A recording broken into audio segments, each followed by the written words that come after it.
સુરત, શનિવાર, સ્વચ્છતા હી સેવા 2024 અભિયાન વેગ પકડી રહ્યું છે, જેને અનુસંધાને ગુજરાત એન્વાયરનમેન્ટ મેનેજમેન્ટ ઇન્સ્ટિટ્યૂટ જમી અને Gujarat pollution control board GPCB ના સંયુક્ત ઉપક્રમે સુરતના ડુમ્મસ બીચ ખાતે વન પર્યાવરણ રાજ્યમંત્રી મુકેશભાઈ પટેલની પ્રેરક ઉપસ્થિતિમાં આંતરરાષ્ટ્રીય કોસ્ટલ ક્લીન દિવસ ની ઉજવણી સાથે સ્વચ્છતા ડ્રાઈવ યોજી ડુમ્મસ બીચની સાફસફાઈ કરવામાં આવી હતી.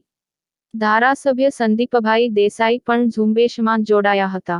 આ પ્રસંગે શ્રમદાન થકી સ્વચ્છતા અભિયાનમાં જોડાવવા અનુરોધ કરતા વન મંત્રી શ્રી મુકેશભાઈ પટેલે કહ્યું હતું કે અગાઉ રોજિંદા ઉપયોગ માટે કાપડની થેલીનું ચલણ હતું, જેનાથી પર્યાવરણનું રક્ષણ થતું હતું. આપણે સૌએ સંકલ્પ કરીને અગાઉની જેમ સિંગલ યુઝ પ્લાસ્ટિકનો ઉપયોગ ટાળીને કાપડની થેલીનો ઉપયોગ કરવો જોઈએ.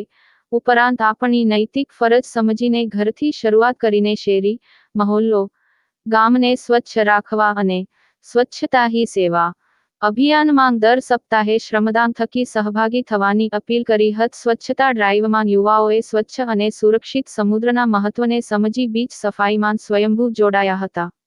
હજીરા અને બેસ્તાનની શાળાઓના 900 વિદ્યાર્થીઓએ સ્વચ્છતા અભિયાનની જાગૃતિ દર્શાવતા ચિત્રકામ સ્પર્ધામાં ભાગ લીધો હતો, જેમાં વિજેતા વિદ્યાર્થીઓને મહાનુભાવોના હસ્તે રોકડ પુરસ્કાર આપી સન્માનિત કરાવ્યા હતા.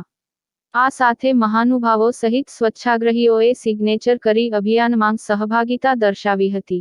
આ પ્રસંગે નાયબ સંરક્ષક આનંદકુમાર, જીપીસીબીના પ્રાદેશિક અધિકારી શ્રીમતી જિજ્ઞાસાબેન ઓઝા, જમી અને જીપીસીબી અધિકારી કર્મચારીઓ, શાળાના વિદ્યાર્થીઓ, શિક્ષકો, વિવિધ સહિત સંસ્થાઓના સ્વચ્છતા પ્રેમીઓ સ્વચ્છતા ડ્રાઈવમાં જોડાયા હતા.